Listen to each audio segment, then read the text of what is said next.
Hi and welcome to the discrete structure. इस session में chapter 2 के एक और इम्पॉर्टेंट टॉपिक की तरफ हम जा रहे हैं, कार्डिनैलिटी ऑफ द सेट्स, और इससे रिलेटेड कुछ सब टॉपिक्स हैं जो इसी वीडियो सेशन का पार्ट रहेगा। लिहाजा वीडियो फर्दर स्टार्ट करने से पहले बताता चलूँ कि प्रीवियसली तमाम वीडियोस बड़ी इंपॉर्टेंट है, जो line to line based on the prerequisite of the previous videos हम कवर करते जा रहे हैं। और तमाम वीडियोज़ अगर आप तरतीब से देख रहे हैं तो हर टॉपिक को समझना आपके लिए बड़ा आसान रहेगा। तो ये कंप्लीट प्लेलिस्ट यूट्यूब पर आप फ़ाद हुसैन CS सर्च करने के बाद मेरे चैनल के प्लेलिस्ट पर पहुंचकर देख सकेंगे।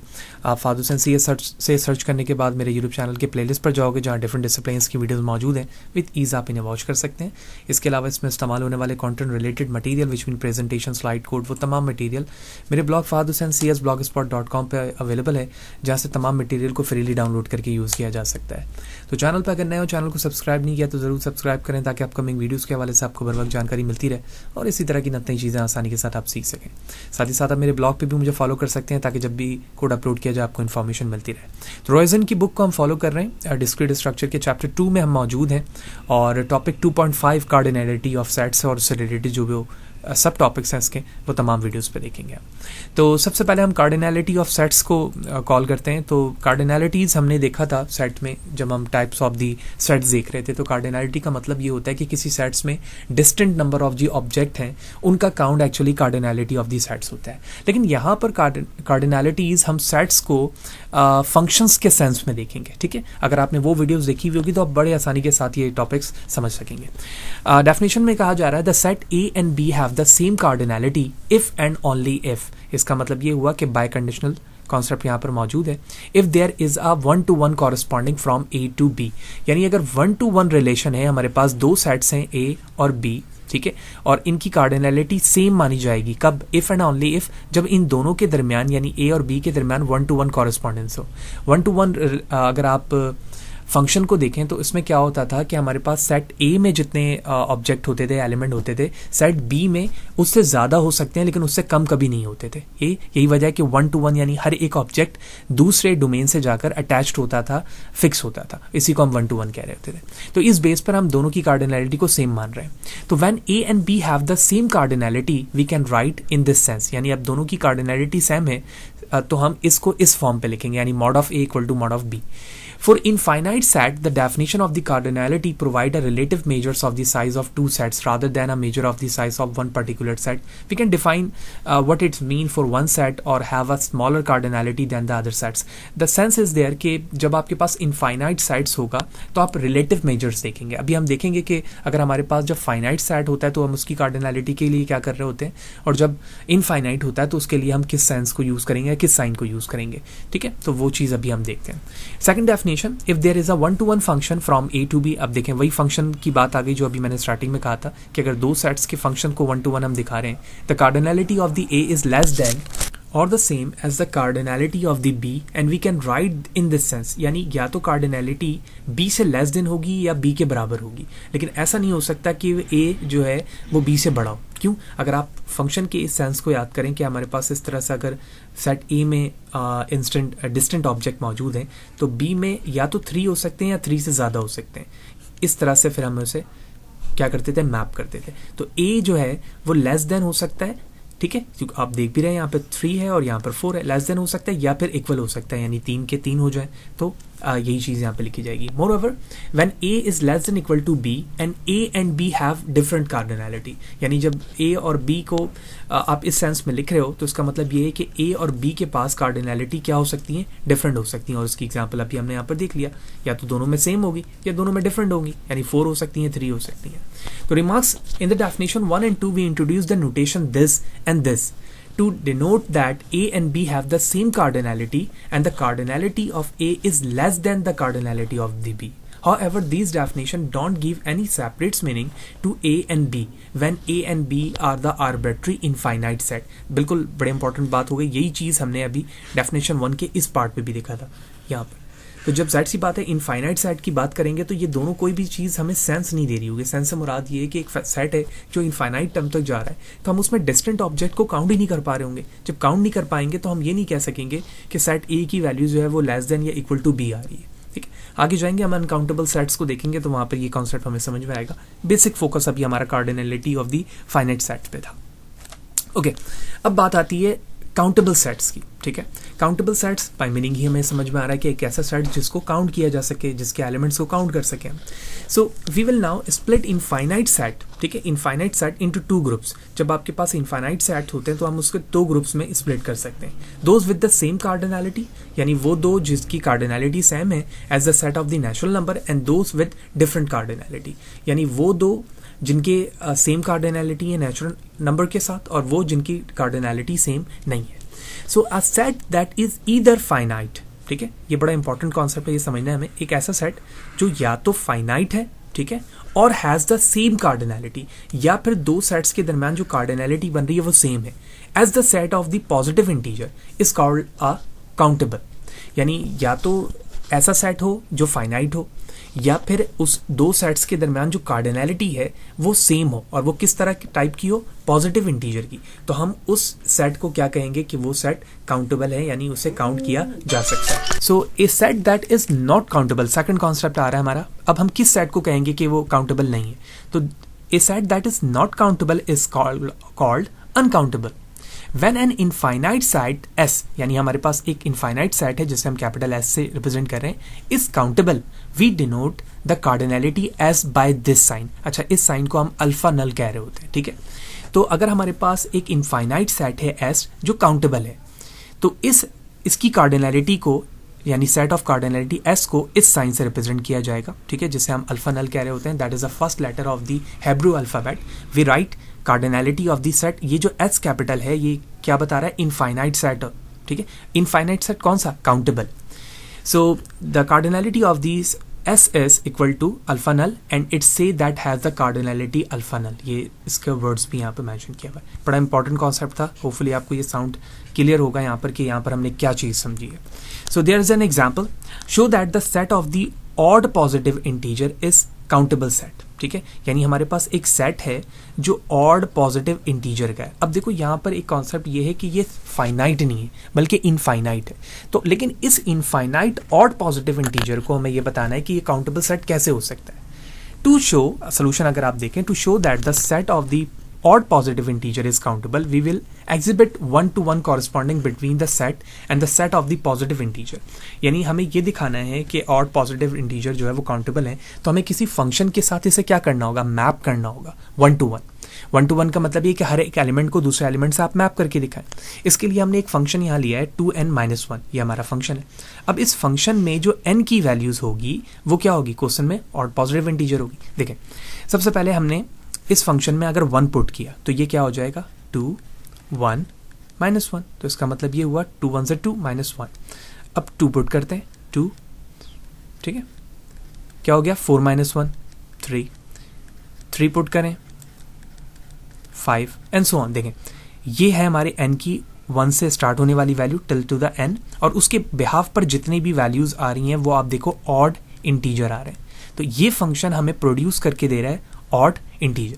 तो अब आप देखो इनपुट के बिहाफ पर हर एक आउटपुट क्या हो रहा है, कॉरेस्पॉन्डिंग 1-to-1 मैप्ड है, लिहाजा इस बेस पर मैं कह सकता हूं ए 1-to-1 corresponding between positive integer and the set of the odd positive integer, यानी ये हमारा पॉजिटिव इंटीजर है, ठीक है, और ये हमारा क्या हो गया, ऑड इंटीजर, ठीक है।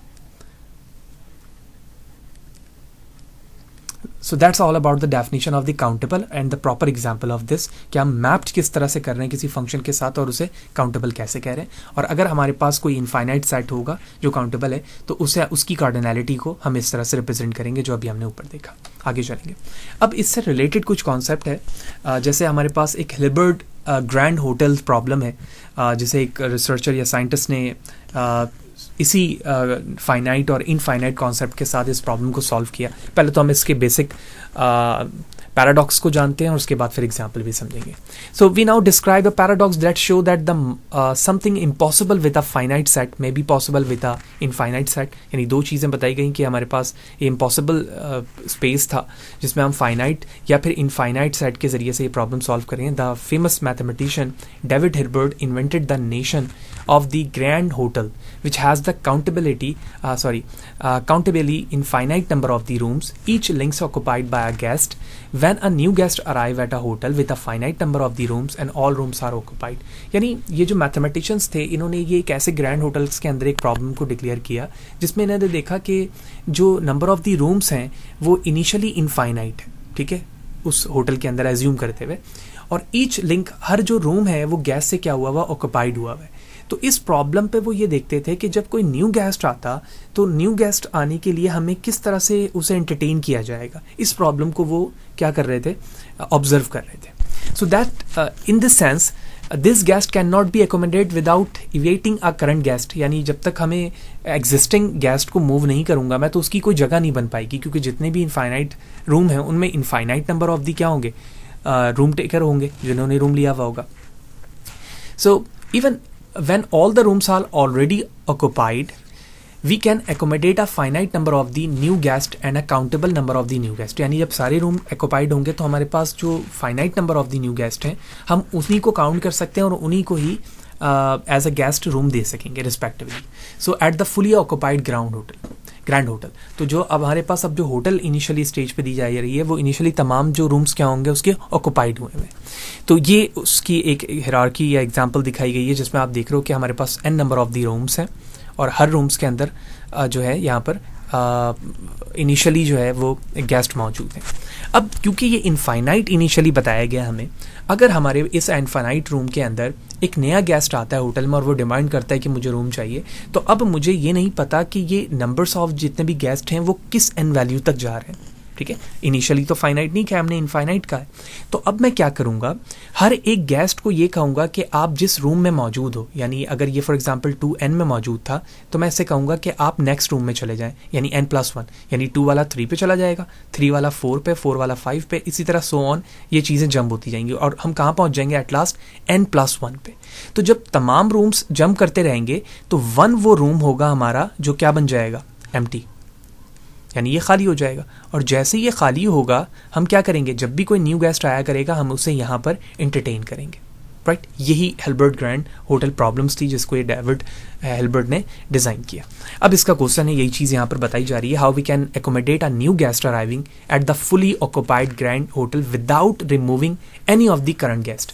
यानी आप किसी भी गेस्ट को रिमूव ना करें और आपने एकोमोडेट भी करना है न्यू गेस्ट को उस फुली ऑक्युपाइड होटल के अंदर, ठीक है।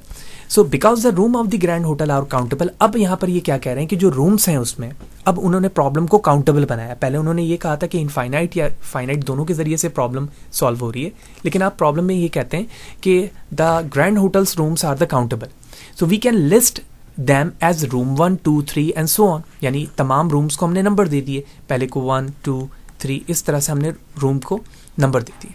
So when a new guest arrive, we move the guest in room 1 to room 2 and the guest in room 2 to room 3। यानी ये जो है वो यहाँ पर आ गया, ये यहाँ पर आ गया, ये यहाँ पर आ गया, इस तरह से जंपिंग हुई। And in general, the guest in room n2 n+1, यही चीज़ हमने यहाँ पर देखी कि n+1 पे चला जाएंगे हम, यानी मूव होते हुए।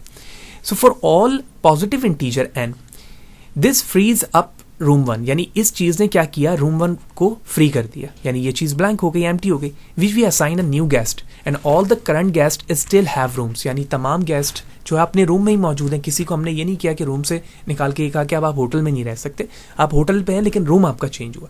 So this proper solution is accommodated in a sense of the drawing is here in this figure. यही चीज़ इस फिगर में मौजूद थी जिसे हमने यहाँ पर देखा। तो हिल्बर्ट ग्रैंड होटल को हमने फाइनाइट और इनफाइनाइट सेंस पे अंडरस्टैंड करते हुए समझा कि ये क्या चीज़ थी और किस तरह से प्रॉब्लम को सॉल्व किया गया। The example of the countable and uncountable sets आगे है, show that the set of the all integer is countable. पहले हमने ये देखा था कि ऑड पॉजिटिव इंटीजर, और अब हम देख रहे हैं कि सेट ऑफ ऑल इंटीजर्स, ठीक है, जितने भी इंटीजर हैं वो क्या है, countable. So we can list all the integer in a sequence by starting 0 and alternating between positive and negative integer. यानी अगर मैं 0 से स्टार्ट करूं तो अल्टरनेटिव पॉजिटिव नेगेटिव लिख सकता हूं। यानी फॉर एग्जांपल मैंने लिखा 0, +1, -1, +2, -2 एंड सो ऑन, ठीक है, क्योंकि पॉजिटिव, नेगेटिव एंड 0 इंटीजर में इन्वॉल्व होते हैं alternatively. So we could find a 1-to-1 correspondence between the set of the positive integer and the set of all integer. ये बड़ा इंपॉर्टेंट कॉन्सेप्ट है, क्योंकि जब भी आप काउंटेबल किसी सेट को कह रहे हैं तो आप 1-to-1 कॉरेस्पॉन्डेंस देख रहे हैं उसके अंदर, ठीक है, रिलेशन देख रहे हैं। तो मैं किसके दरमियान कर रहा हूँ, सेट ऑफ पॉजिटिव इंटीजर ले रहा हूँ और उसके बाद सेट ऑफ ऑल इंटीजर ले रहा हूँ, इनके दरमियान कर रहा हूँ। So we leave it to the reader to show that the function, अगर मैं इसी चीज को इस फंक्शन से देखूं f of n equal to n divide by 2, तो when n is even and f of n equal to minus n divide 2 when n is a odd, यानी जब मैं ये फंक्शन ले रहा हूं f n equal to n divide by 2, तो इसका मतलब यहां ये है कि n हमारे पास क्या है, इवन है। और जब मैं ऑड नंबर के लिए कर रहा हूं तो हमारा जो फंक्शन होगा f of n वो बराबर होगा minus n minus 1 divide by 2, और यहां पर n क्या होगा, ऑड, क्योंकि दोनों नंबर को देखना है मुझे। जब दोनों नंबर्स हो जाएंगे तो कॉरेस्पॉन्डेंस बन जाएंगी, यानी रिलेशन बन जाएगा। इस बिहाफ पे मैं कहूंगा the set of all integer is countable. Same example हमने यहाँ पर देखी, जो फंक्शन हमारे पास 2n-1 के साथ मौजूद था, यहाँ पर दोनों फंक्शंस मिल गए। दोनों में आप पॉजिटिव और नेगेटिव यानी ऑड और इवन को पुटअप करते जाएं, वैल्यूज आती रहेगी। जब वैल्यूज आएंगी तो आप उसका रिलेशन बनाते रहेंगे। जैसे फॉर एग्जाम्पल ये ऑड के साथ थी और नेगेटिव, ये ऑड के साथ थी और इवन के साथ, रिलेशन बनते जाएगी। वैल्यूज आप पुट करते जाएं, रिलेशन बनते जाएं, और ये n तक चलेगी और ये इसी सेंस को रिप्रेजेंट करेगी। ये सेट हमारा काउंटेबल है। Okay, more example show that the set of the positive rational number is countable. Rational number का मतलब ये है कि जो आप डिवाइडिंग वैल्यूज पे लिख रहे होते हैं, p डिवाइड बाई q, जो इसकी रिप्रेजेंटेशन है type of the number system पे, हम ये जान चुके हैं। तो अब हमें काउंटेबल बताना है किसे, पॉजिटिव रियल नंबर को, यानी जितने पॉजिटिव रियल नंबर हैं वो काउंटेबल हैं या नहीं। So it's may seems surprising the set of the positive rational number is a countable, but we will show how we can list the positive rational number as a sequence R1 R2 to Rn। यानी आप surprise होंगे starting में कि ये possible है कि हम positive rational number को काउंटेबल कह सकते हैं, लेकिन हम इस चीज़ को सीक्वेंस के फॉर्म पर रिप्रेजेंट करेंगे R1 R2 so on Rn। तो first note that every positive rational number is a quotient p divide by q, बिल्कुल, of two positive integer. So we can arrange the positive rational number by listing those with a denominator q equal to 1, यानी start कर रहे हैं हम 1 divide by 1, क्योंकि 1 divide by 1 भी क्या है, रैशनल नंबर होगा। In the first row those with q equal to 2, यानी सेकंड पे हम डिवाइड में 2 रखेंगे एंड सो ऑन। इसका मतलब ये हुआ, अगर आप इस इमेज को देखें तो फर्स्ट में 1 divide by 1, 1 divide by 2, 1 divide by 3, 1 divide by 4 and so on. सारी वैल्यूज हमने लिखी। फिर अगर आप देखें यहाँ पर स्टार्टिंग वैल्यू 1 थी, सेकंड क्या आ गई 2, फिर आ गई 3, फिर आ गई 4, फिर आ गई 5, तो सबके नीचे क्या मौजूद है 1, क्योंकि 1 से स्टार्ट किया था। अब ऊपर भी वैल्यूज नेचुरल नंबर चल रही है 1 2 3 4 5, और नीचे सिर्फ क्या रहेगी 2, क्योंकि यहाँ पर हमने 1 लिखा था। सब पे 2 आ गई, सब पे 3 आ गई, सब पर 4 आ गई नीचे, और सब पर 5 आ गई। जबकि ऊपर अगर आप देखें सब पर एक जैसी वैल्यूज चल रही है, यानी 1 2 3 4 एंड सो ऑन। और ये कहाँ तक जा रही है, n n n, आप n डिवाइड बाय n कह सकते हैं, या फिर आप p डिवाइड बाय, इस सेंस में लिख सकते हैं p of n divide by q of n, इस सेंस में लिख सकते हैं। तो इसका मतलब ये हुआ कि इनकी कॉरेस्पॉन्डिंग रिलेशन अब किस तरह से बन रही है, देखें 1 डिवाइड बाय 2, यहाँ जो 2 वैल्यूज आ रही है वो ऊपर वाले इससे इंडिकेट कर रहा है। यहाँ पर जो 2 वैल्यूज आ रही है 1 डिवाइड वो इससे कर रहा है, ये इसके साथ पेयर में मौजूद है, ये इसके साथ रिलेशन पे मौजूद है, ये कॉरेस्पॉन्डेंस इसके साथ है, ये इसके साथ है, इसके साथ है, और ये इसके साथ है, एंड सो ऑन। ये रिलेशन इस तरह से चलता रहेगा। तो based on this example we can say that the positive rational number are countable. Hopefully ये चीज़ें आपको क्लियर होंगी। The next sense is uncountable set. जिस तरह काउंटेबल सेट्स हमने देखा, इसी तरह से हमारे पास अनकाउंटेबल सेट है। So we have seen that the set of the positive rational number is a countable set. So we have a promising candidate for the uncountable sets. The first place we might took is the set of the real number. Okay, the first sense is the first जो real number है हमारे पास वो uncountable है. So example 5 जो books से मैंने यहाँ पर ली हुई है, we use a important proof method introduced in 1879 by George Cantor and the known links and the Cantor diagonalization argument to prove that the set of the real numbers is uncountable. That's a very important base कि real numbers जो है वो uncountable होता है, और इस scientist ने इस चीज़ को प्रूव भी करके दिखाया। The prove method is use extensively in the mathematical logic and in the theory of the computation. तो इस चीज़ को अब एग्जांपल से समझते हैं। The set of the real number is an uncountable set and why, ठीक है, क्योंकि हम काउंटेबल तो देख चुके हैं, अनकाउंटेबल ये चीज़ कैसी है। तो स्लाइड से मैंने इमेज ली है ताकि प्रॉपरली इन चीज़ों को हम करें, जहाँ पे ज़रूरत होगी मैं जूम भी करके दिखाऊंगा। इसे समझते हैं, सोल्यूशन को समझते हैं। रियल नंबर को हमें सबसे पहले रिकॉल करना होगा। हम जानते हैं कि रियल नंबर जो है वो नेचुरल नंबर, होल नंबर और इंटीजर, तमाम वैल्यूज़ को डेसिमल पॉइंट्स के साथ जो नंबर्स आ रहे होते हैं उन तमाम को होल्ड करता है। तो इसका मतलब ये हुआ कि अगर मैं ये कहूँ कि 0 से 1 के दरमियान क्या डिफरेंट नंबर्स हो सकते हैं, जी बिल्कुल हो सकते हैं। मैं 0.12 लिख सकता हूँ, 0.120 लिख सकता हूँ। इसी तरह से बहुत सारी वैल्यूज़ लिखी जा सकती हैं जो सिर्फ 0 से 1 के दरमियान हो। तो इसका मतलब ये हुआ कि यहीं पर हमें ये बात समझ में आना शुरू हो गई कि ये अनकाउंटेबल अप्रोच की तरफ जा रहा है। अभी तो हमने सिर्फ 2 नंबर की बात की है। इसी चीज़ को कुछ हिंट के साथ यहाँ पर बताया जा रहा है सोल्यूशन में। To show that the set of the real number is uncountable, we suppose that the set of the real number is countable and arrive at a contradiction. यानी हम initially set of the real number को कह रहे हैं कि ये countable है, जो कि एक कॉन्ट्रडिक्शन पे अराइव होगा। Then the subset of all real numbers can fall between 0 and 1। और इसी तरह से अगर मैं रियल नंबर का सबसेट 0-1 कहूँ तो बिल्कुल कह सकता हूँ, क्योंकि अगर एक सब मेजर सेट काउंटेबल है तो उसका सबसेट भी क्या होगा, काउंटेबल होगा। So would be also countable because any subset of the countable set is countable. बिल्कुल, ये तो अप्रोच हमें पता ही है। Under this assumption the real number between 0 and 1 can be listed in some order says R1 R2 Rn। ठीक है, let the decimal representation of these numbers be like this R1 R2 R3 and R4। देखिए, सबसे पहले तो हमने देखा कि real numbers की जो नंबर्स लिया है इन्होंने वो 0 एंड 1 के दरमियान लिस्टेड किया है, और उनके डेसिमल रिप्रेजेंटेशन को उन्होंने क्या किया है, R1 R2 और R3 से लिखा है। यानी अगर आप इसको जूम करके मैं शो करूं तो यहाँ लिखा हुआ है 0.D11 D12 D13 D14 and so on. इसी तरह से 0.21 so on, 0.D31 32 so on, 0.41 D की value D42 D43 and so on. लेकिन ये D की वैल्यूज क्या है, अब नीचे बताया जा रहा है where DIJ belongs to 0 1 2 3 4 5 6 7 8 9। For example, अगर R1 की वैल्यू लिखी गई है 0.2379 4 1 0 2 and so on, so we have D11। तो D11 की वैल्यूज क्या है, 2, D12 की वैल्यू है 3, D13 की वैल्यू है 7। क्यों? क्योंकि ये डेसिमल पॉइंट्स के बाद की वैल्यूज है, यानी यहाँ डेसिमल पॉइंट के बाद एक वैल्यू, यहाँ एक वैल्यू, यहाँ एक वैल्यू आ रही है एंड सो ऑन, इसमें भी, इसमें भी, इसमें भी। So then form a new real numbers with decimal expression 0.D1 D2 so on, where the decimal digits are determined by the following rules। और जो decimal digits बनाए जा रहे हैं वो इस रूल के जरिए से बनाए जा रहे हैं कि DI equal to 4 if DII equal not equal to 4। अगर ये 4 होगा तो उसका मतलब है कि DII की वैल्यू 4 नहीं होनी चाहिए। अगर ये 5 है तो ये उसी वक्त एक्सेप्टेबल है जब दोनों I की वैल्यूज जो यहाँ पे लिखी जा रही है वो 4 के बराबर हो।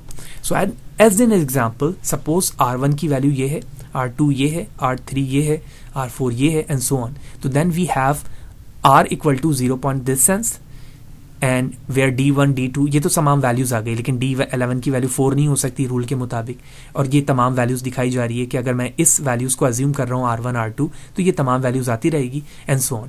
तो इस सेंस पे ही हमें ये बात समझ में आ गई कि जब हम डिफरेंट डेसिमल प्लेस के बिहाफ पर सिर्फ 0-1 के बिहाफ पर नंबर्स की चेकिंग कर रहे हैं तो सेंस हमारा क्या बन रहा है, अनकाउंटेबल की तरफ जा रहा है, काउंटेबल अप्रोच नहीं बन पा रही है। एंड इस अप्रोच को भी हम यूज़ कर रहे हैं कि हम रिस्ट्रिक्शन भी लगा रहे हैं कि इस रिस्ट्रिक्शन पे वो चीज़ें फॉल ना करें, यानी जो रियल नंबर्स की डेफिनेशन है उसी पर ही हम रहें।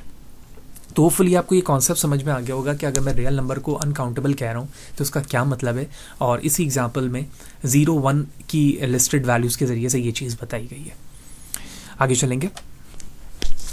ओके, श्रोडर बर्नस्टीन थ्योरम क्या कहता है, if A and B are the set with A is less than equal to B and B is less than equal to A, then set A is equal to B।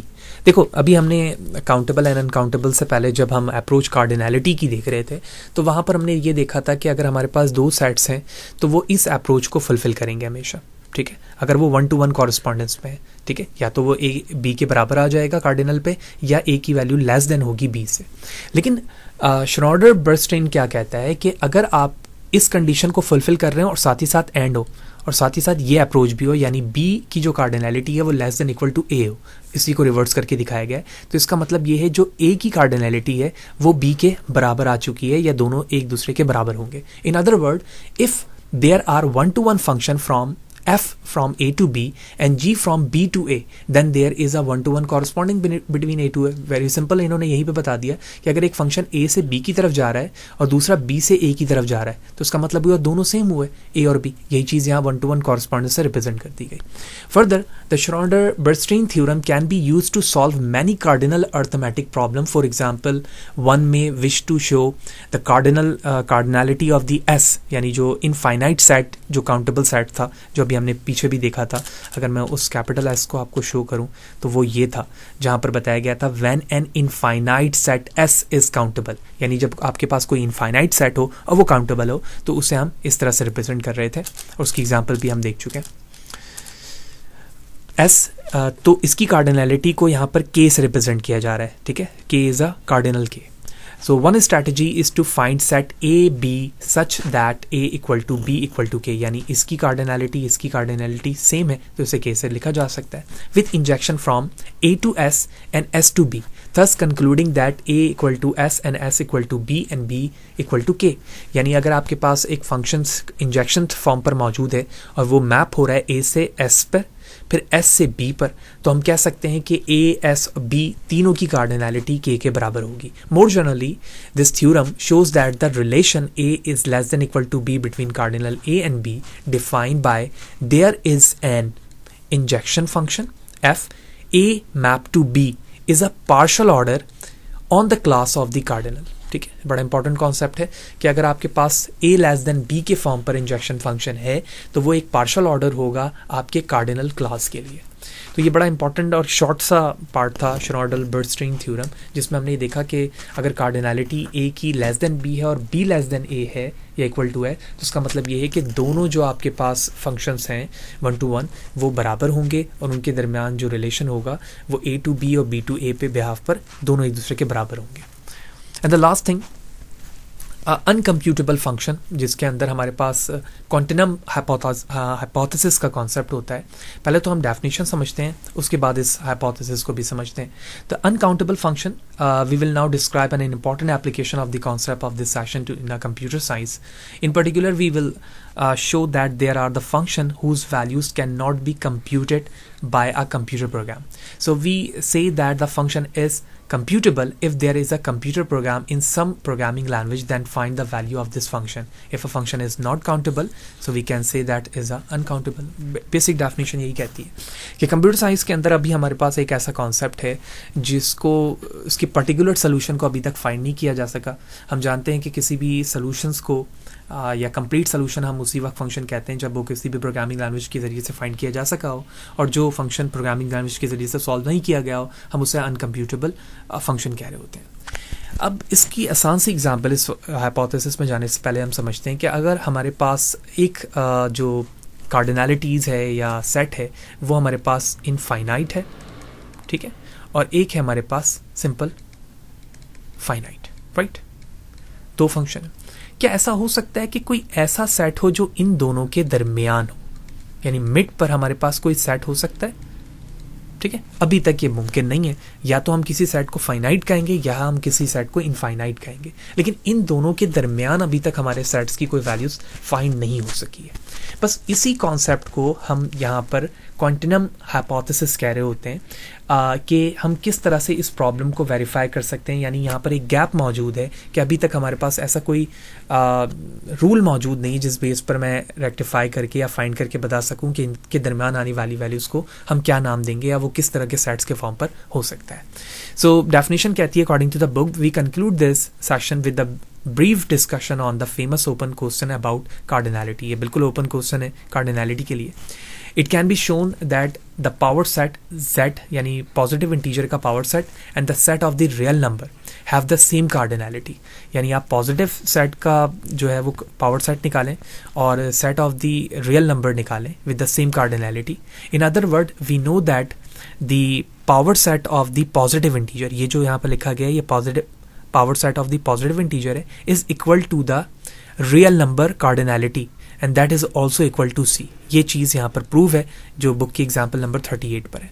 यानी मैं positive integer का जो है वो power set निकालूं, वो cardinality of the real number के बराबर है, और लास्ट में वैल्यू सी आ रही है, और सी रिप्रेजेंट कर रही है cardinality of the set of the real number. So an important theorem of the Cantor state that the cardinality of a set is always less than the cardinality of its power set. बिल्कुल ऐसा है कि जब आप किसी sets की cardinality निकालेंगे तो वो छोटी आएगी, लेकिन जब उसी सेट की आप पावर सेट निकालेंगे तो वो बड़ी वैल्यूज आएगी, ठीक है, क्योंकि पावर सेट का क्या मतलब है, कितने पॉसिबल पेयर्स उसके सेट्स के सबसेट्स बन सकते हैं।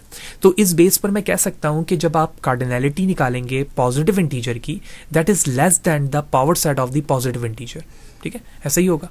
सो we can rewrite this notation as alpha null, ये चीज अभी हम देख चुके हैं, alpha null is less than 2 की पावर अल्फा नल, ठीक है।